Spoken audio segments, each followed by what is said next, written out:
अच्छी तरह से याद रखिए, आज जो हम मान्यता मानते हैं, जो लिखा पढ़ा मिलता है कि इतिहास में लिखा है, कॉन्स्टिट्यूशन ऑफ नेशन, संविधान जो है राष्ट्र का, उसमें ये लिखा है, न्यायपालिका, कार्यपालिका, विधायिका के ये नियम हैं।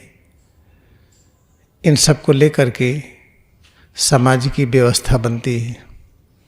फिर सामाजिक रीति रिवाज, कभी कभी कोई चीज़ लिख जाती है जिसका कोई विश्वव्यापी इतिहास नहीं मिलता है, जैसे रोम की सभ्यता, सिंधु घाटी की सभ्यता, यूनान की सभ्यता, आदिवासियों की सभ्यता का पूरा इतिहास आज तक है।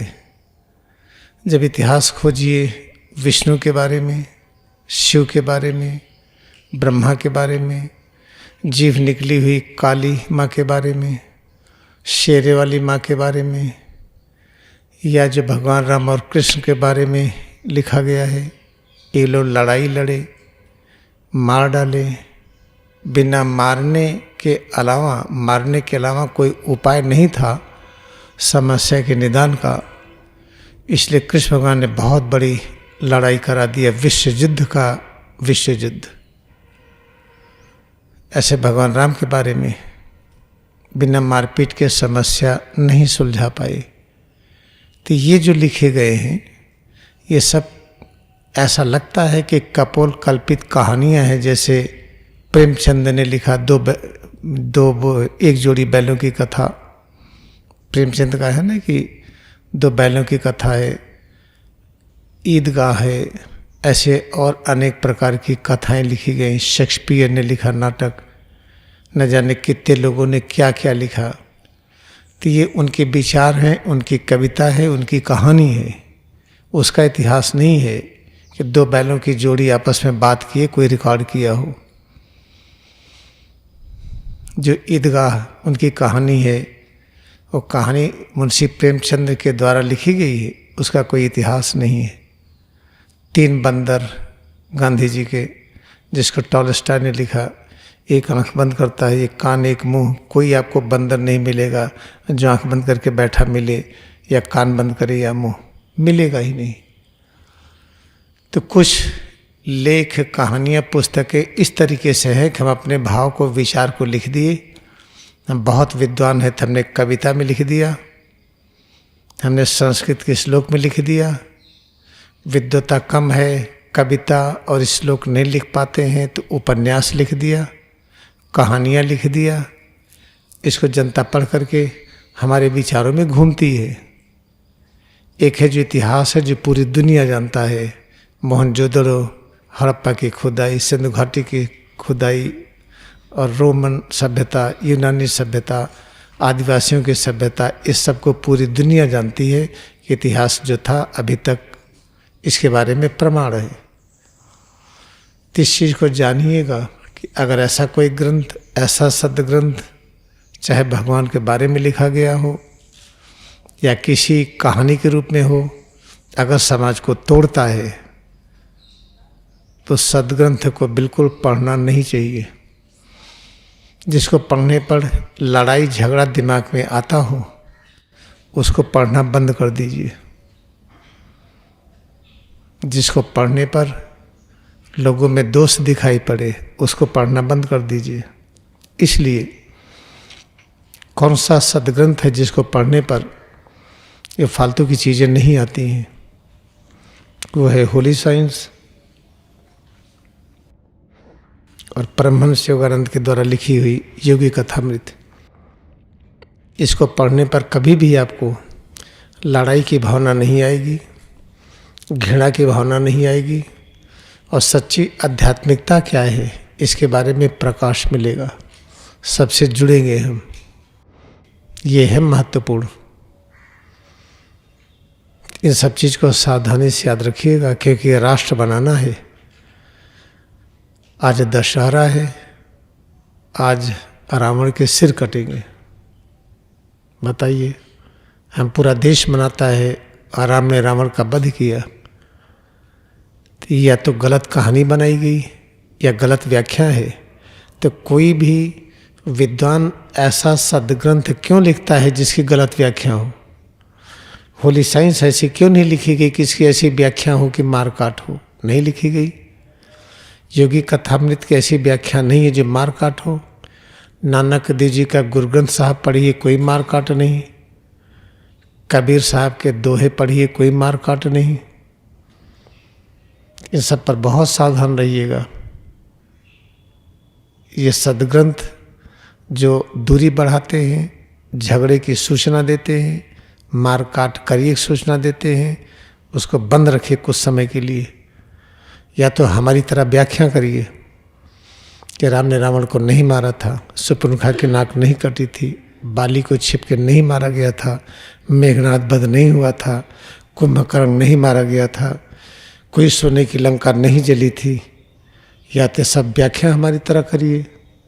हमारी व्याख्या भी काल्पनिक हो सकती है, भले ही काल्पनिक व्याख्या हो, लेकिन अगर इस पर आप चलते हैं तो आपका ब्लड प्रेशर ठीक होता है, डायबिटीज ठीक होती है, इम्यून डिसऑर्डर ठीक होता है, सारी बीमारियां ठीक होती है, चिंता दूर होती है, निर्भय हो जाते हैं। तो भले ही व्याख्या काल्पनिक हो, लेकिन एक काम करता है। कल्पना करके हवाई जहाज बनाई गई, काम करती है। कल्पना करके कार बनाई गई, पहले दिमाग में कल्पना ही आई, फिर कार बनी, वो काम करता है। ऐसे जो व्याख्या हम देते हैं, यही व्याख्या लाहिड़ी महाशय ने दिया था, यही व्याख्या महात्मा गांधी हर जगह पर यही व्याख्या की है। इसी व्याख्या को स्वामी युक्तेश्वर गिरी ने, और यही व्याख्या परमहंस योगानंद 32 वर्ष अमेरिका में दिए हैं, और उसी को हम बता रहे हैं। हम बताने का तरीका बदल जाता है सुनने वाले के अनुसार। जैसे खाना वही है, कौन खाएगा? 1 साल का बच्चा कि 3 साल का बच्चा कि 10 साल का बच्चा कि बड़ा? खाना वही है, खाने की क्रिया में बदलाव आ जाता है व्यक्ति से व्यक्ति पर। कोई खाता है 1 उंगली निकालेगा, कोई चम्मच से खाता है, कोई सारी उंगलियों को लगा के खाता है, अलग अलग तरीके हैं। कोई हाथ यूँ करके खाता है, कोई यूँ करके खाता है। इन सब चीज़ों पर ना आए। इस चीज़ को हमेशा याद रखिए, कोई भी चीज़ ऐसी मत स्वीकार करिए, पढ़िए जो दूरी बढ़ाए, भगवान को निकट लाए। माता पिता में ही भगवान है, जो ये सिद्ध न करे उसको मत पढ़िएगा। आपके पत्नी में, पति में, बच्चों में, मित्रों में जो भगवान को न दिखाए उसको मत पढ़िएगा। उसको पढ़ेंगे तो आपके आने वाले समय में जीवन बहुत तेज हो रहा है। अगर उसको पढ़ेंगे तो आपका इम्यून डिसऑर्डर होगा, आपको कमजोरी आएगी, आपका ब्लड प्रेशर आएगा, हार्ट की बीमारी आएगी। ये सब आएगा क्योंकि जीवन बहुत तेज चल रहा है। अब मेहनत करने का अवसर नहीं है। हर आदमी आवश्यक रूप में खेतों में काम करे, कहीं जाना हो पैदल चले या बैलगाड़ी से चले, ये सब जमाना नहीं है। अब तुरंत हम कार से जाते हैं, फ्लाइट से जाते हैं। अब शारीरिक जो पहले क्रियाएं थी वो कम हो गई हैं, हमारी गतिशीलता बढ़ गई है, इसलिए बहुत सावधानी की आवश्यकता है। इसलिए इम्यून डिसऑर्डर बढ़ रहा है, ब्लड प्रेशर की बीमारियां बढ़ रही हैं, डायबिटीज बढ़ रही हैं, हार्ट की बीमारी बढ़ रही है। कारण क्या है? कारण ये है कि अब हम अगर थोड़ी गलती करते हैं, जैसे हम कार चला रहे हों, थोड़ी गलती करेंगे किसी को ठोक देंगे, मर जाएगा। एक साथ हम 4-5 को मार सकते हैं, हम भी गिर सकते हैं गड्ढे में। कार में 5 आदमी, 5 मर जाएंगे। मोटरसाइकिल चला रहे हैं, जितने लोग बैठे हैं 2 का खतरा है, और आगे सामने पड़ा खतरा उनका है। इसमें कम लोगों की दिक्कत होगी। साइकिल से है और कम दिक्कत होगी, पैदल है बहुत कम दिक्कत होगी। चलेंगे ही नहीं तो कुछ होगा ही नहीं। चूँकि जीवन बहुत तेज हो गया है, तो थोड़ी सी गलती होने पर जीवन लड़खड़ा जाएगा। प्राचीन काल में क्या था, जिसको बाहुबली था, कुश्ती लड़के सबको हरा देता था, उसको बड़ा नाम होता था। अभी बेवकूफ़ी समझा जाता है। पूरा जीवन बादाम खाओ, पिस्ता खाओ, मेवा खाओ, डर बैठक करो, मांसपेशियों को बनाओ। किस लिए? हम किसी को पछाड़ेंगे लड़ करके। अब बेवकूफ़ी माना जाता है। पहले इसमें दंगल होती थी, सब लोग खुश होते थे, अब ये नहीं होता है, कम हो गया ये। भविष्य में इसको बहुत ही मूर्खतापूर्ण खेल कहा जाएगा। जैसे आजकल क्रिकेट है, बैडमिंटन है, ये सबको पागलपन का खेल भविष्य में कहा जाएगा। पूरा जीवन एक बैट बॉल में बिता दिए, एक आदमी कर रहा और हजारों आदमी देख रहे हैं।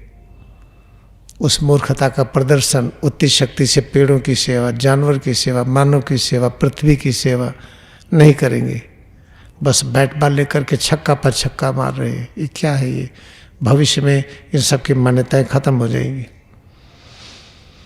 हम आपसे निवेदन करते हैं फिर बार बार, क्रिया योग ध्यान को अच्छी तरह से समझने के लिए ये किताबें आपके पास अवश्य होनी चाहिए। और किसी को उधार मत दीजिएगा पढ़ने के लिए। चाहे कोई मित्र का मित्र हो, अपना पैर उधार नहीं देंगे ना, फिर ले जाओ काट करके लगा लो। किडनी है, बहुतों के पास किडनी की बीमारी है, दे दीजिए, नहीं देंगे। जब किडनी नहीं दे सकते हैं, अपने पैर की हड्डी किसी को नहीं दे सकते हैं, 2 आँख है, 1 आँख किसी को दे दीजिए जिसके पास नहीं दे सकते हैं, इन पुस्तकों को भी दीजिए मत किसी को। जिसको चाहिए यहाँ से मंगा लीजिए, आके यहाँ ले जाए। क्योंकि आपके हाथ से गए तो पढ़ नहीं पाएंगे, और जो ले जाएगा देगा नहीं, क्योंकि ऐसी पुस्तक है नहीं। इसलिए आहार विज्ञान और योगी कथामृत, होली साइंस, ये अवश्य रखिए। गांधी जी के बारे में जानना हो, जो लांछन लगाते हैं, अंग्रेजी वाली भी रखिए, पतली सी है। तो आज का निष्कर्ष क्या रहा? निष्कर्ष ये है, पूरा देश, पूरा भारत मर्डर, हत्या को सपोर्ट करता है। और हमारे बिजनेसमैन, जिसको बनिया कहते हैं, लाखों लाखों पैसा इसमें देते हैं कि जश्न मनाइए कि रावण मारा गया था। झांकियाँ निकाली जाती है, यहाँ तक कि काली की, दुर्गा की वो मूर्ति पसंद की जाती है जो शिव की छाती पर रख करके खड़ी है। पूरा देश अपमान मनाता है। तो आप क्या आशा कर सकते हैं राष्ट्र में अशांति नहीं होगी?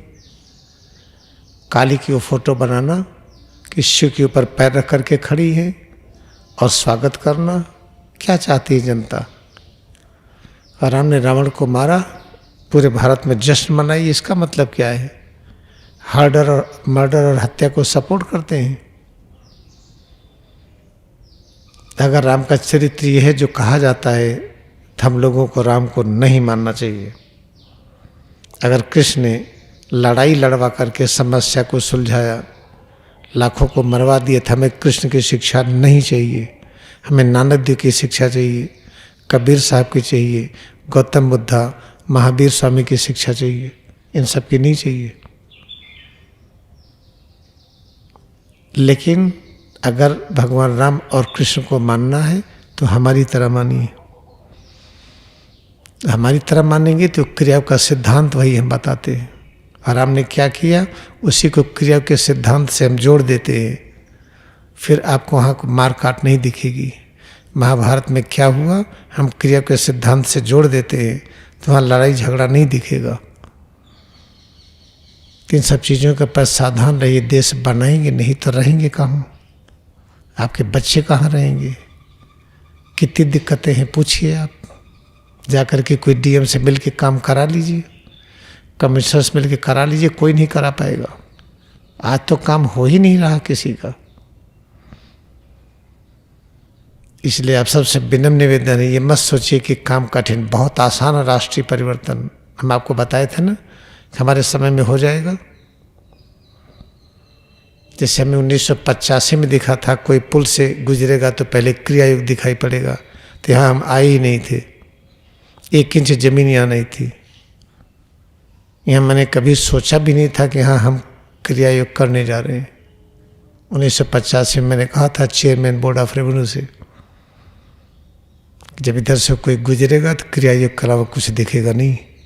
और इस जगह देश विदेश के लोग आएंगे, ऐसा हमको दिखता है। पूरे भारत में पहली ये जगह है जहाँ पर दक्षिण अमेरिका के, USA के, कनाडा के, पूरी दुनिया के अस्थायी रूप में लोग रहते हैं, हमेशा रहते हैं और क्वालिफाइड हैं, वो हिप्पीज नहीं है वो। तो सब बीचों की याद रखिएगा। आज दशहरा में जब आप देखिएगा जो पर्व मनाया जा रहा है, ये गलत है, ये बिल्कुल गलत है। अभी हम रामलीला का पर्व हम करने जा रहे हैं 1 सप्ताह का, जिसमें हम बताएंगे भगवान राम के मार्ग पर इतने लोग चले हैं। कृष्ण भगवान, गौतम बुद्धा, महावीर स्वामी, 24 तीर्थकर, कबीर साहब, नानक देव जी, मोहम्मद साहब, हम बताएंगे, इसको सिद्ध करेंगे। कोई गलत काट दे, नहीं काट पाएगा। 1 सप्ताह का प्रोग्राम करेंगे एक पार्क में हम, तो बीच में 1-1 दिन, 2-2 दिन का हर जगह पर करेंगे हम, क्योंकि राष्ट्र को बनाने के लिए आवश्यक है कि हम जोड़ने की शिक्षा दें। ये था क्रिया योग क्या है, जितनी क्रियाएं करिए उससे हम जुड़ें। योग क्या है, जुड़ी, जोड़ना, जुड़ जाना। कैसा जुड़े कि दूरी शून्य हो जाए। किससे जुड़े, सब से, अतीत से, भविष्य से, वर्तमान से, आप से, उनसे, बैक्टीरिया से, वायरस से, पेड़ों से, जानवरों से, एक एक अणुपरमाणु से जुड़ने की क्रिया है। ऐसी क्रिया करिए कि जुड़िए, योग की अवस्था हो, दूरी की शून्यता स्थापित हो। कौन करेगा, हम आप करेंगे। आप चिंता न करिए, सब हो रहा है, बस आप लग जाइए। तो क्रिया के बारे में समझ में आ गया। कोई ऐसा विचार सुनिए, कोई ऐसी बात सुनिए जो तोड़ने का काम करे। पता चला कि 1000 लोगों में एक आदमी तोड़ने का काम करता है, तो उस आदमी को अलग करना क्रिया योग है, दूर बैठा देना। उसको दूर बैठाना ही जुड़ने की क्रिया है, क्योंकि बीच में रहेगा तो मारपीट करेगा, वो यहाँ अव्यवस्था करेगा। तुम पृथ्वी पर रहो, खाना कपड़ा मिलेगा, दूर रहो। इसको जुड़ना कहते हैं। जुड़ना का मतलब नहीं है जो हम तर्क वितर्क से सोचते हैं। जुड़ने की क्रिया बहुत बड़ा विज्ञान है। इसलिए रिचार्जिंग क्रिया, श्वास दर्शन क्रिया, ब्रह्मध्य दर्शन, कूटस्थ दर्शन, सिर और ब्रह्मदंड का दर्शन, इसके अंदर की बहने वाली शक्तियों का दर्शन, ये अभ्यास करते जाइए, तब आएगा जुड़ने की क्रिया। याद रखिएगा।